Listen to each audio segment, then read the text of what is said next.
որոշման հիման վրա, դա ապօրինի է, հետևաբար այդ որոշումը դուք պետք է վերացնեք։ Ես ակնկալում եմ պարոն այս Գորիկից, Գորիկ Հովակիմյանից, հարգելի պարոն Գորիկ Հովակիմյան, հարգելի պարոն Վարույթով հսկող դատախազ, դուք տեղյակ եք այս որոշման մասին եւ հետեւաբար դուք տեղյակ եք նաեւ կալանքի որոշման մասին, հետեւաբար պահանջում եմ, հորդորում եմ մնալ օրենքի շրջանակներում, կատարել ձեր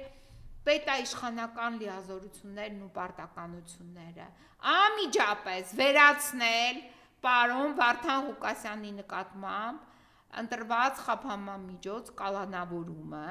այդ որոշումը դատարանի, որովհետև դուք այդ իրավասությունը ունեք, կարող եք հենց հիմա